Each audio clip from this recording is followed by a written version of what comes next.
Welcome to Imagine-NATION TV. My name is Faaui, and I am a proud Kamilaroi woman.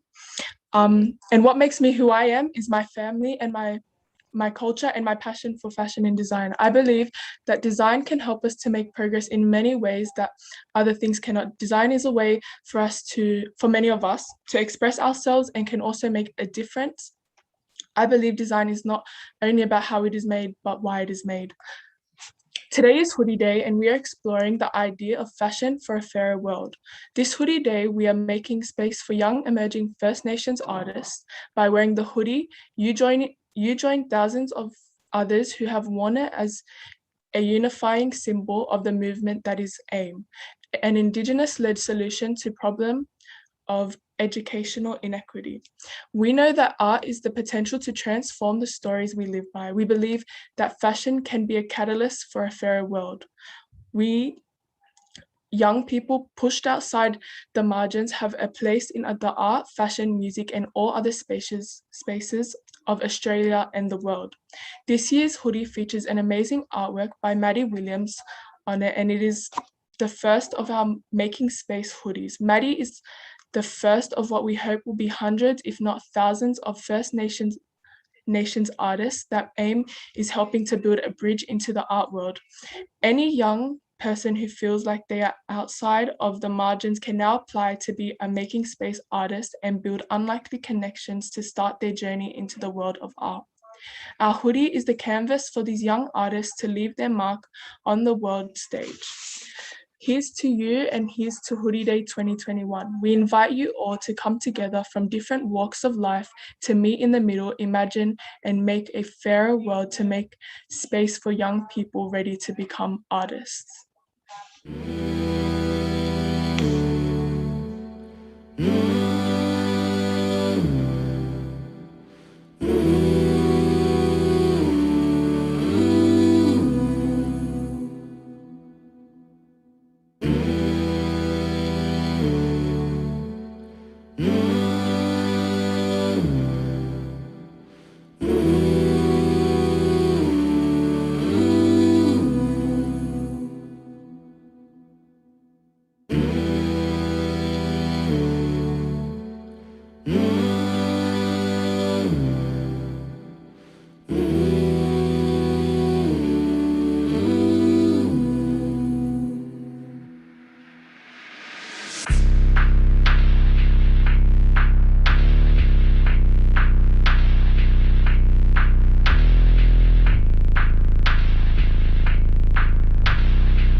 So now we're going to do a 60-second challenge with Maddie Williams from Melrose High School, the artist of this year's hoodie. Can I please get Maddie to introduce herself and what you do, please? Hi everyone, I'm Maddie Williams and I'm the first Making Space artist for AIME. I'm 15 years old, I'm from Melrose High School. My artwork was inspired by the bushfires, COVID-19 and Black Lives Matter, and how we all came together as a community. It was all about just being together as a community and being able to all come together. It's more about just being one as more of a family, and I'd like to do a big shout out to AIME for all their help and commitment to this project. They've really helped me out a lot and they're really supportive. I wanted to be a part of AIME because, and the Making Space program, because of we need to bring the next generation up to do artwork and not just all this digital stuff. We need more like artwork and the culture and traditions to carry on. It was an amazing experience to be told, and like moment to be told, oh, you're the first Making Space artist. And I kind of froze a fair bit, and I'm like, oh my God, I can't believe this is happening. But I was just so like thankful and so lucky to be able to be a part of this. So yeah. Thank you, Maddie. One more question. What is your message to other youngsters out there that want to be artists and stuff like that? My message to them is to take every opportunity that you get given to you. Take every opportunity and please join AIME. AIME is the best and most amazing company out there for young artists to go into, and just, you can do anything. Your imagination is beyond. Thank you for that, Maddie. So are you ready to take the challenge for our 60-second challenge? So let's start the clock and then we'll begin. Okay, what is your greatest fear? Being alone. On what occasion are you out of your comfort zone? When I don't have support. What would you like to see humans do more of? Come together and build bridges. Which living person do you most admire? My grandmother. On what occasion do you value rebelliousness? Oh, sorry, I don't know that one. That's okay. That's okay. What is your secret power? My imagination. What is the best question you've ever been asked? Who are you truly? What quality do you most like in puppets? The funny faces that they make. Okay, thank you, Maddie, for that. Thank you, you, Maddie, for being a part of this year's Space for Hoodie Day. Now we're going to have a panel, and we are going to ask them some questions about what they do and fashion and design. So to begin, we'll start with Rebecca. Can I get you to tell us a bit about yourself and what you do? Hi. So first I'd like to start by acknowledging the traditional owners of the land, which I'm speaking from today, which is the Dharawal people, and pay my respects to elders past, present and emerging. My name's Rebecca Khoury. I'm a Lebanese Australian and I am a creative director. I've spent a lot of time in the publishing world, and I guess what I value most and the reason I love AIME so much is I really believe in opportunity, providing opportunity for creatives to express themselves. And when I say creatives, I don't just mean artists, I also mean thinkers, anybody with a new idea. I believe that beyond opportunity, it's really amazing to create a space for it. The idea of making space is incredible, but it's not enough just to have an opportunity. People really need to grasp it. And I think I've always had that, and that's why I'm most proud of my heritage, because my family always gave support. Coming from a tight-knit community, especially a Lebanese one, everyone rallies and gathers around each other, and I know how special that was. So with my work and in life, that's what I'm most passionate about and why I love what AIME does. Thank you, Rebecca. Valentina, can you please tell us a bit about yourself and what you do? Hi, yes, I'm Valentina. I am currently based in Manly in Sydney, and I'd also like to take the opportunity to acknowledge the traditional owners of the land. I was born in Canberra, and my my father is Russian and my mother is Macedonian. I grew up on very closely with my Russian grandparents, and had a really big opportunity to kind of grow all of the food that we ate, and learnt a lot about pickling and preserving, as you would with a Russian heritage. I really appreciate that culture, that part of the culture growing up. When I was 17, I ended up moving to Brazil, and when I was in Brazil, I was working in favelas there with children that were quite unwell. And it was probably one of the most formative experiences of my life. From there, before I did that, I actually wanted to first of all become an opera singer, and I can't sing at all. And then wanted to become a lawyer. But after that experience, I actually really started to understand the way that, economics, the role that economics kind of played, and education played in kind of uplifting kind of communities. And so I came back and started working in the field of understanding data and marketing and business, and then moved into kind of sustainability. That has given me an opportunity to develop businesses that are really focused on creating leaders and brands within the sustainability space that really pay homage to the environment and also people. The thing that I love about it is, fashion is an opportunity to story tell, and that story is from seed to shirt, including all of the makers in between. So yeah, I love what AIME is doing in regards to particularly Hoodie Day, and I think it's a really great opportunity to get involved in. Thank you for that. Hiten, can I please get you to tell us a bit about yourself and what you do? Hi everyone, my name's Hiten. I'm an owner of a company called Simba, and my offices are on the land of the Wiradjuri people, and I'd like to acknowledge all of their leaders, past, present and emerging. I've been in Australia for 47 years. We came to Australia via East Africa, UK and India. And I'm so grateful to this country for giving me my education, my opportunities in life, and the chance to raise a family. And I'm also so grateful to becoming associated with AIME.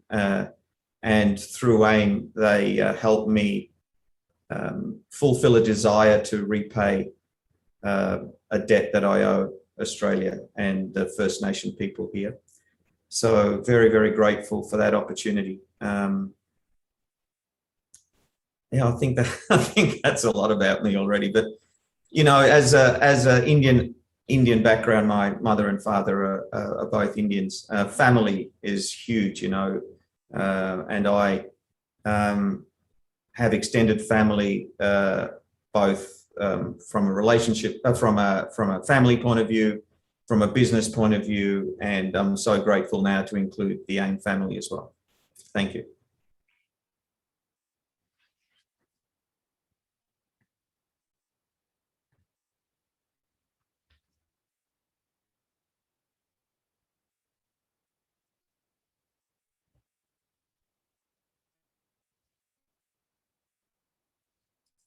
Sorry.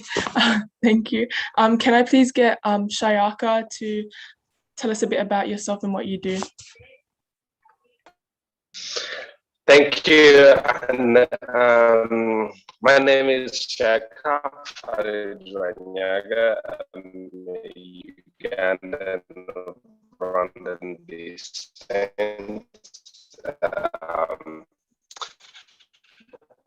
First, I'd like to acknowledge I'm on the land of the Baganda, which raised me, taken care of me, educated me, did a lot. My mother's family came to this country as refugees, and here I am, I identify as a Ugandan. What I do, I work for AIME. I run the AIME program. I'm an employee of AIME. So I work with IMAGI-NATION. I'm also a co-founder of an organization called the Wellbeing Foundation that works in the slums of Kampala. On the platform MyPeriodIsAwesome, we work with menstrual health and sexual reproductive health and body rights. in a rights perspective, but using creative. Recently, we organized the first ever menstrual health and sexual reproductive health and rights themed fashion show. What motivates me is, I would say, expressiveness, like making sure everyone has an opportunity, just like the theme of all this program, making spaces that AIME is introducing this year. I love it, or I'm so motivated by everyone having the opportunity to express themselves and share their story. For I believe when we miss out on a story, we miss out on the possibilities of this story. Thank you, and I think that says, I think I did a good introduction of myself. Thank you for that. Now for our final panelist to introduce herself, Guyala. Can you please tell us about what you do? And yeah.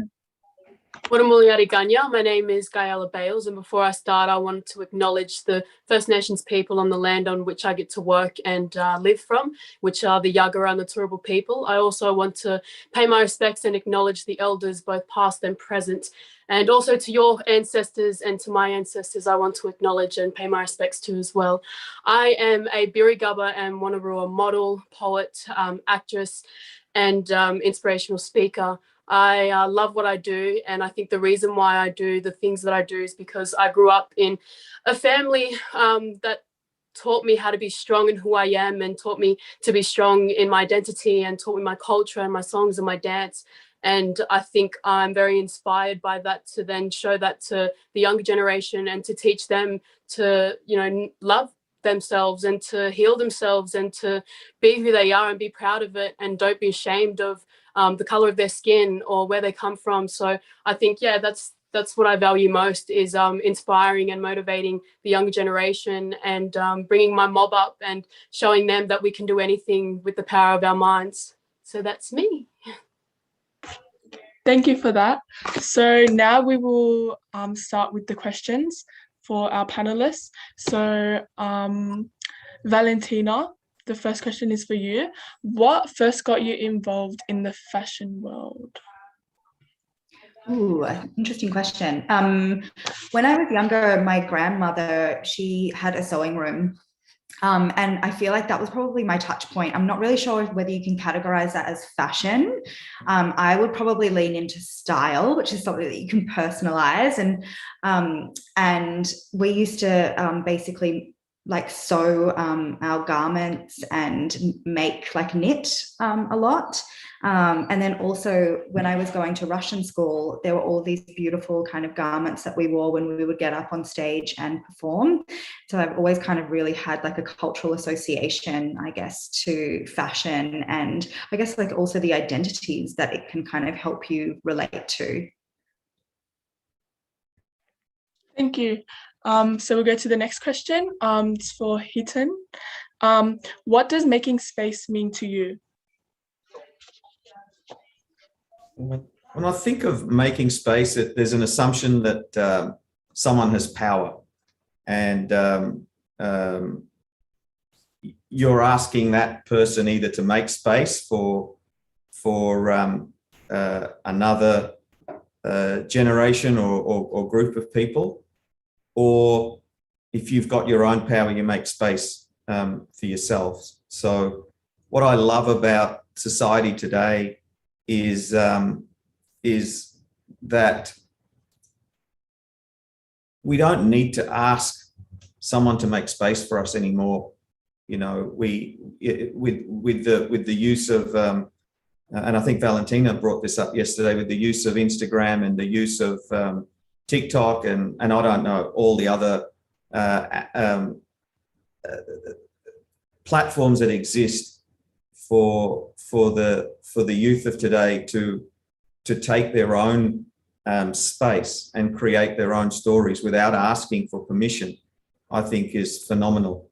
But still, there's lots of marginalized communities, and not just with artists, but if I think of refugees and if I think of new immigrants, I'd love for us to have bigger hearts and to make space for them. So again, making space for me is a question of power, and I'd love it to be power to be shared a lot more equitably than it is today. So we don't have to be making these demands of, you know, make space for me or I need my own space, etc. We should be able to live in a world of abundance where there's space for everyone. Thank you for that. Now I will ask Guyala, this question's for you. How can the fashion industry make space for people's art, stories, and voices? I think a big part of making space for people on for art and for fashion, I think, is the best way through social platforms. I've created a hashtag on my platforms, which is First Nations representations, where I can tag all Aboriginal models or creatives, and people can then click on that hashtag and book a First Nations model of whatever color, whatever size, whatever age. And I think that's something that we've got to, I think, do more, is speaking up and telling people, hey, we need more of this or we need more of that. And we need to show more diversity. And I think a great way by doing that is creating space on social platforms, saying, hey, we need to change this and we need to include more. So yeah, that's the reason why I got into modeling, so that other people felt like they were heard and felt like they could relate to a model like myself or anyone else. Just, yeah, pretty much just thinking that they can do what they can with what they've got. Can I just quickly jump in there? I think that was so beautiful. Like, we've actually, from a fashion industry perspective, really hit some, I don't want to call them milestones, because it's kind of almost like, how did this not happen so long ago? But the Fashion Week this year was opened by like a traditional ceremony, and it's the first time that has ever happened. And also there's the September cover of the September, you know, Vogue September issue is like one of the most prominent issues. On the cover this year, there's an amazing Indigenous model and activist, and I think she's, you know, a range of different other things on the front cover. And I'm like, you know, like, again, I don't want to say milestone, but it's so exciting to see this kind of everything moving in such the right direction finally. Definitely. We've been waiting for so long, you know, just to feel accepted and feel included. So I think it's amazing that so many brands and labels and agencies are out there showing that they actually do care about people like us, and they do want to show us, and they do want us to get just as much as work as non-Indigenous people. So I think that's amazing that we are hitting some pretty big labels and deals, which is pretty amazing. So I'm so thankful for the opportunities that we First Nations people can have in this in our country. And I think what I love about it is that it's not tokenism anymore. You know, I mean, it's before it was, well, we need to have one person of color, or hey, you know, it became such a when you see ads on TV or something, it became such a thing about it. How do we represent Australia? Okay, so we need so many whites, and then how many Sudanese do we need? And I remember the last time we had an election over here in Victoria, and they talked about, you know, these Melburnians so scared to go out for dinner because there's these black gangs just rampaging through the streets. And I said, you just wait, you know, these kids that have come here, one of them's going to win a gold medal in the Olympics, and all of a sudden they're going to be heroes, right? And we saw that with Peter Bol. I mean, he ran in the Olympics, and all of a sudden we're telling his backstory, and he's an Australian. And just go back to the last Victorian election that we had, and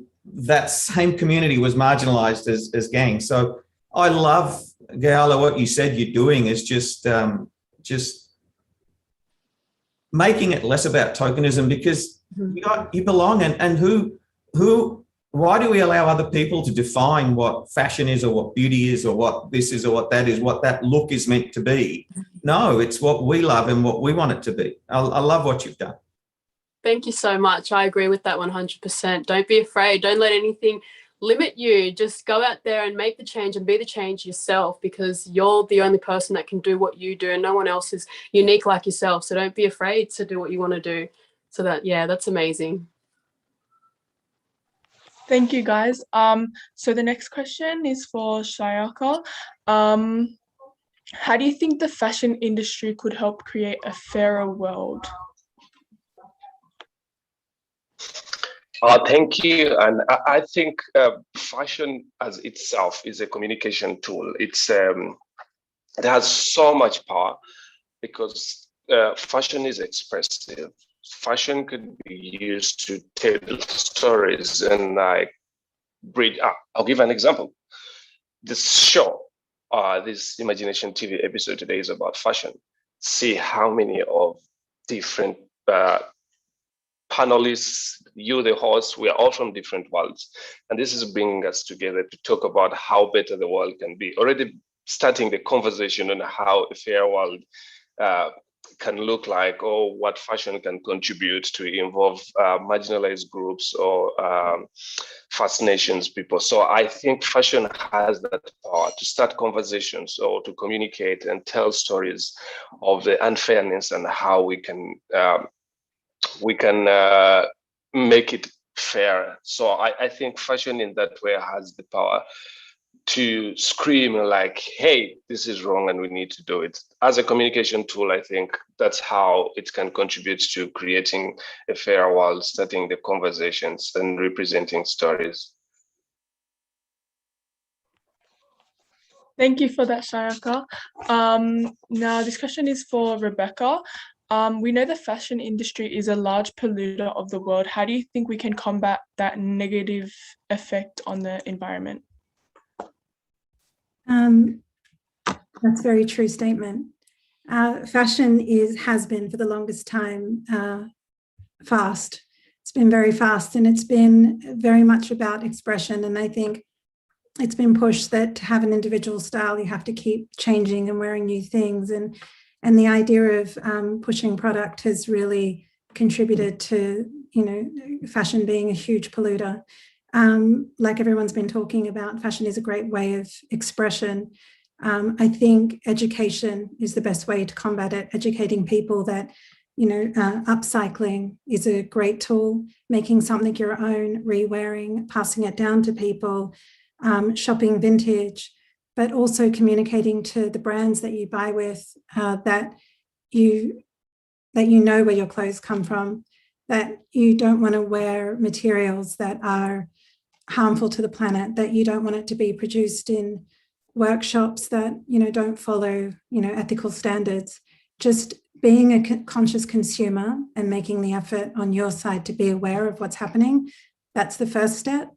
But really, there's only so much we can do. Brands really need to start to step up and start to produce less styles and less collections. I mean, in luxury, people are producing 6 to 8 collections per year. That's a lot. That's a lot of turnover.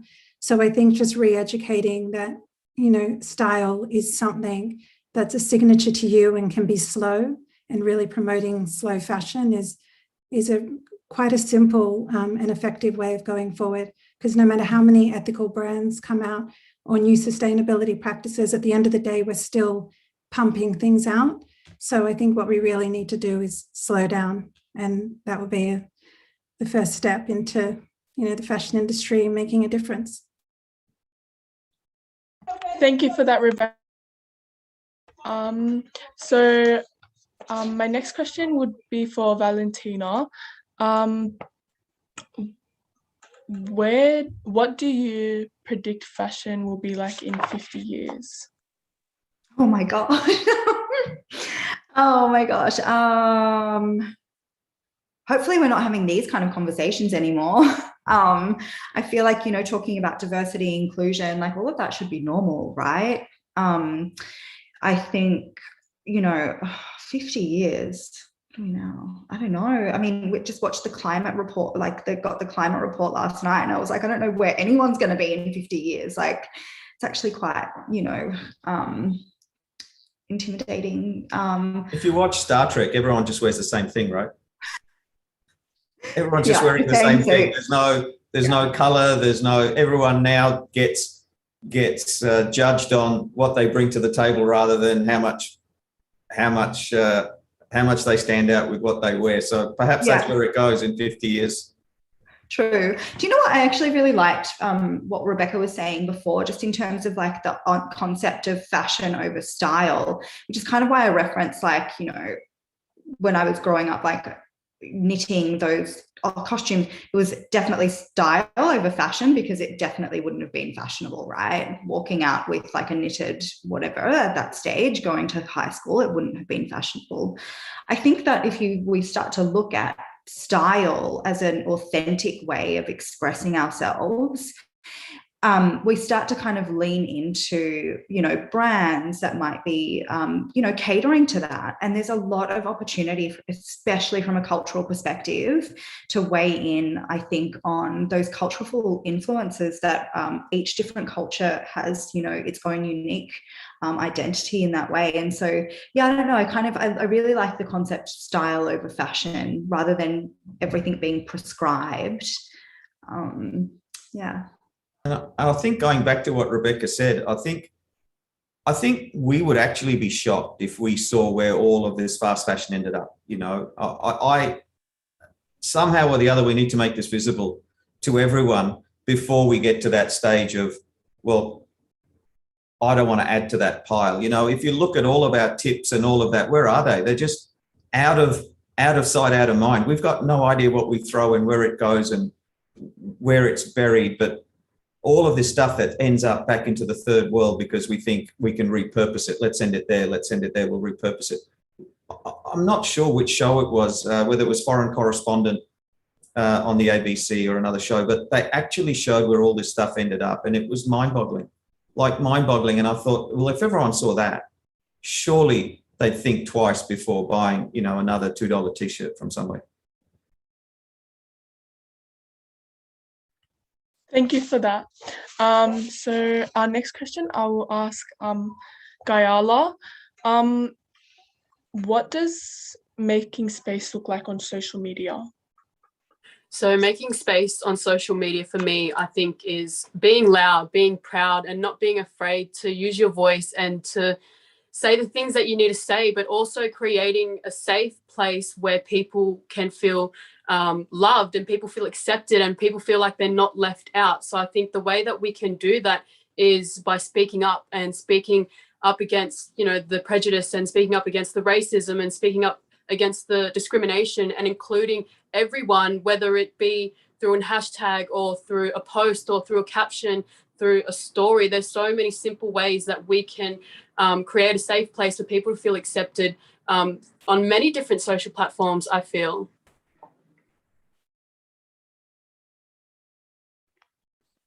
Thank you for that. So now we have two school students here. They're both from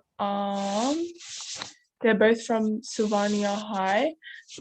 So Dakota, I'd love to ask you, what does making space mean for you in the art or fashion world, and what would you like to see more of?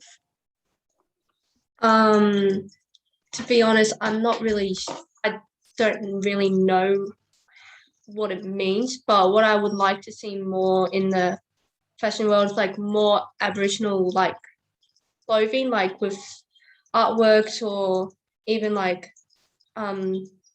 symbols on t-shirts or hoodies or whatever.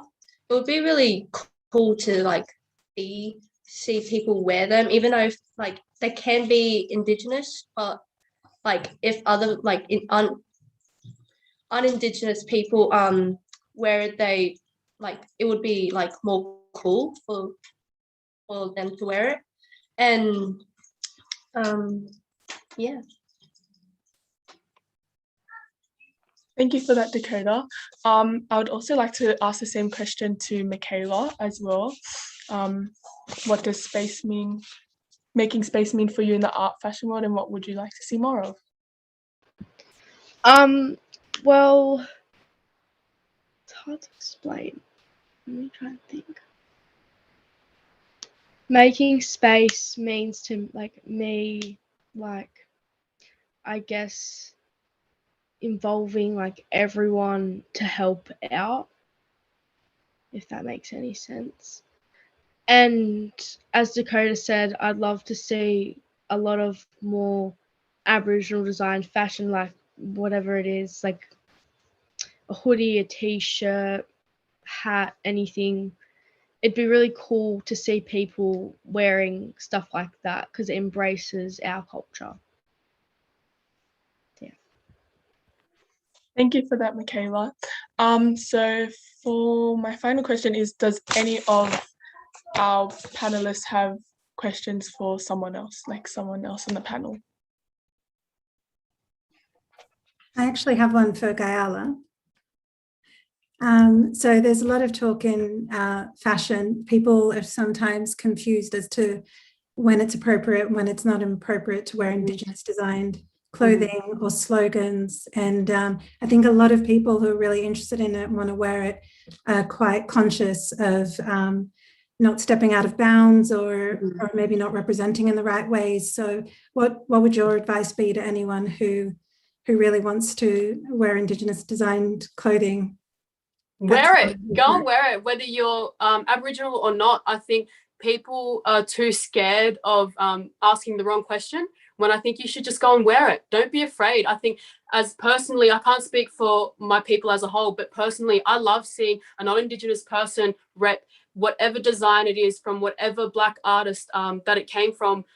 Wear it. It's amazing. It's beautiful to see, and I love the support, and I love the allyship, and I love the fact that people want to actually wear and promote Aboriginal businesses just by simply wearing anything from an Aboriginal business. I think it's amazing for non-Indigenous people to feel like they can wear it instead of, oh, maybe we have to ask. Don't ask. Just go and do it. Do it, because that's what it's there for. We've created it so that you can wear it and be proud of it and support us. Great question. Thank you for asking me that.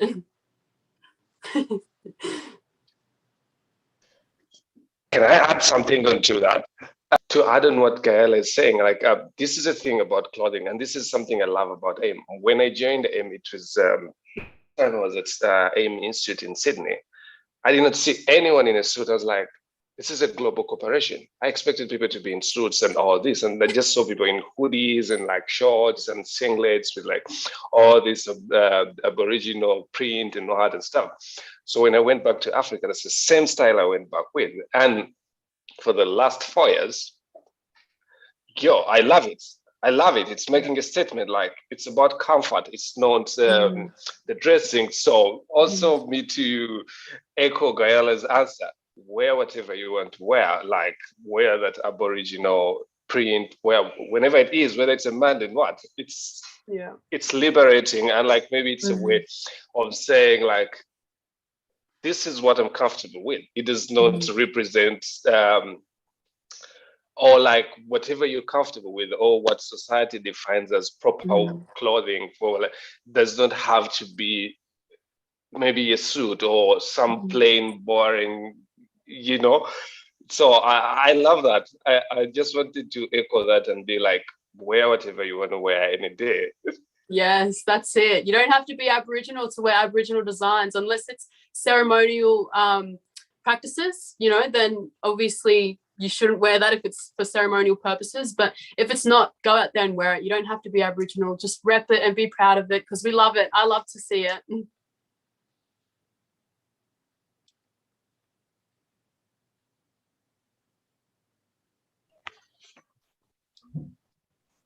Does anybody else have any questions for anyone else on the panel?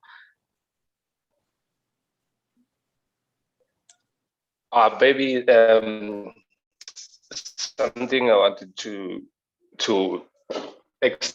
ask Hiten, do you think technology has any contribution on maybe sustainable fashion, or because I've seen there's this technology in Japan where cloth waste can be reproduced into new clothing other than using fresh new cotton. And I think it makes sense to where the world is going, where you feel today, at the rate at which cities are developing and also combating the child labor and bad working conditions of people who work in these cotton plants and stuff. Do you think this could be a solution for the future, that with all the cloth already made?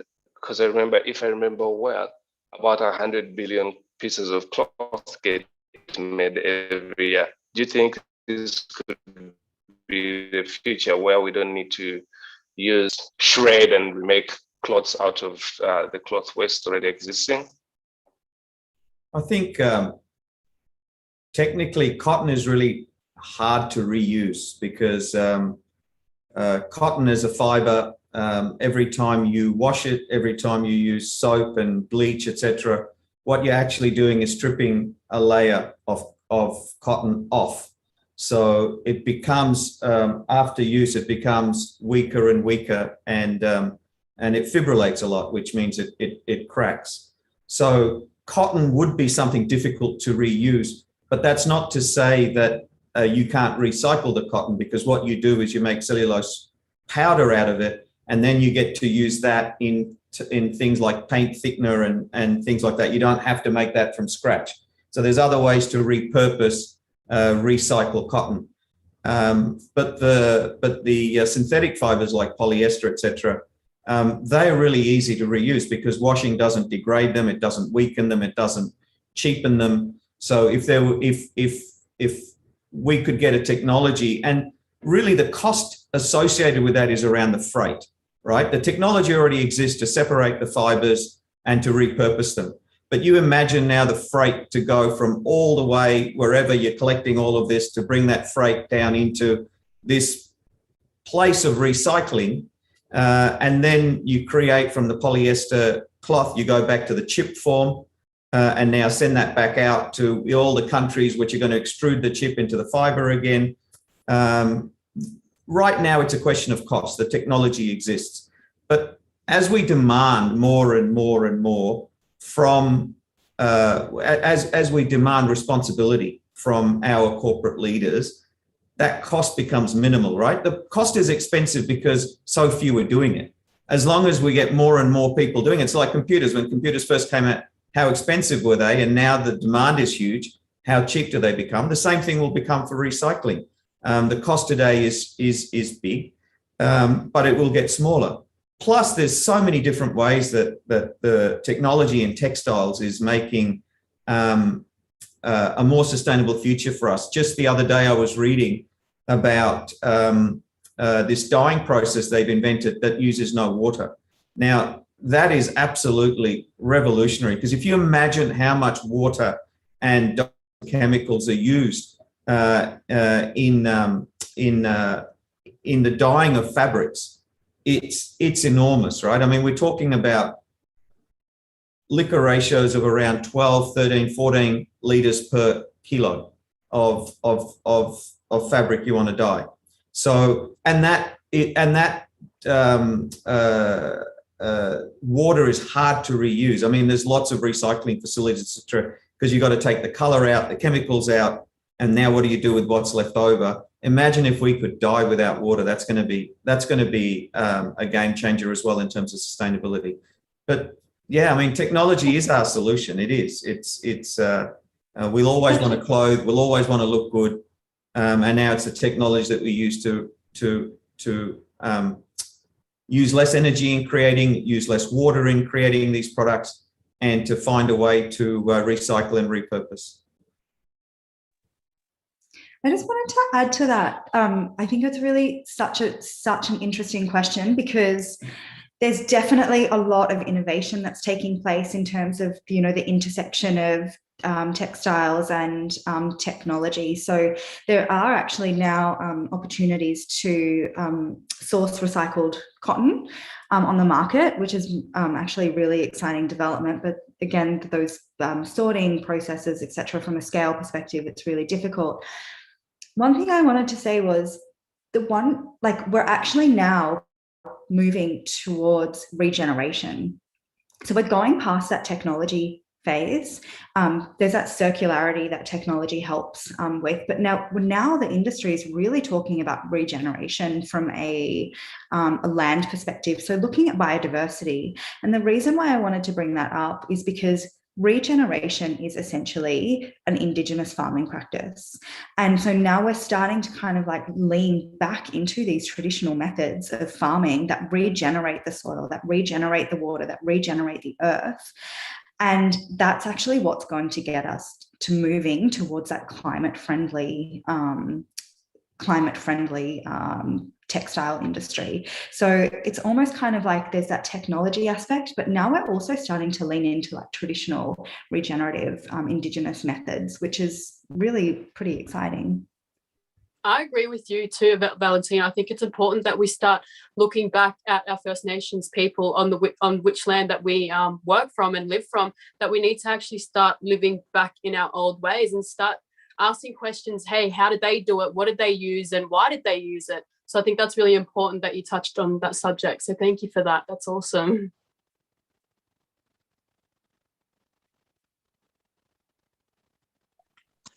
Thank you all for your questions.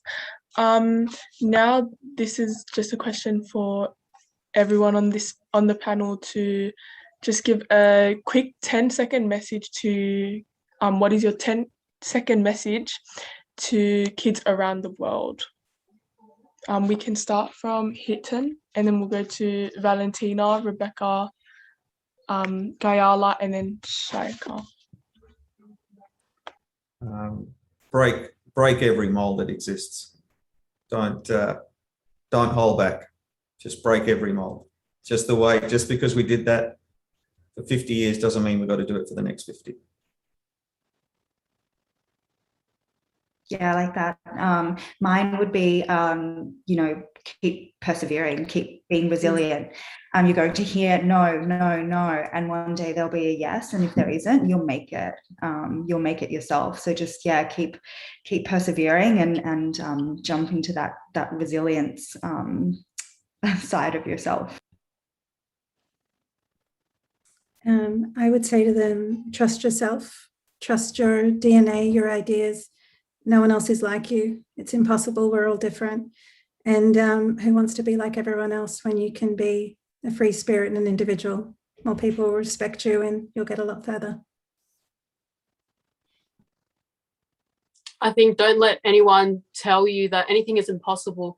Anything is possible with the power of your mind, with the power of your family, with the power of our country and the power of our ancestors. So just remember how much power that you have, because there's so much ancestral power and wisdom that we have that we don't fully understand, but it's there. So use it to your advantage and go out there and do what you want and make sure that you follow your dreams as best as you can, because like you said, Rebecca, you're unique and you can do whatever you want. No one else is like you out there. So do what you want and do it with pride.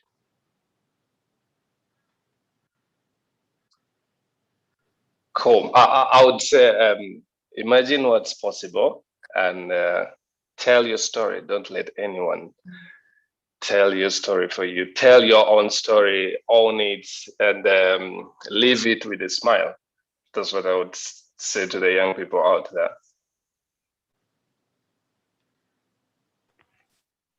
Thank you all for sharing your 10-second message and for joining us on the panel.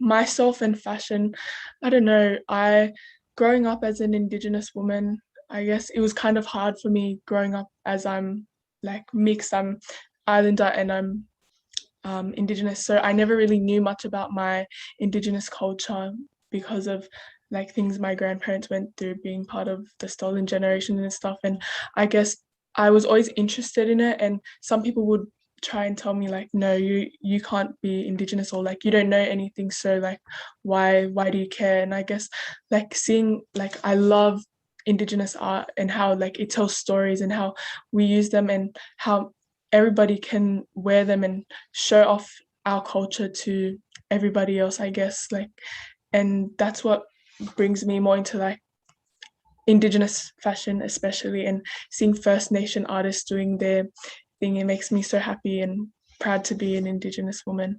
I would now like to hand the time over back to our schoolgirls about if they learned something from this panel, I guess, and everybody else in the audience, I guess, just think to yourself if you what you have learned and if you have any final thoughts for our two girls. And yeah.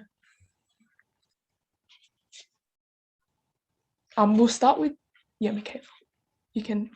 Well, I've learnt from this show that you embrace yourself through anything, trust yourself, don't let anyone stop you. And yeah, that's really it. Yeah, same with Mikayla. I learned a lot of stuff I didn't know about fashion and this type of fashion, but it's really good to learn about it. Like, really fun. Thank you, girls, for that. In closing up, I'd like to thank all our panelists for coming and the audience for watching and for sharing your knowledge around fashion for a fairer world. Thank you.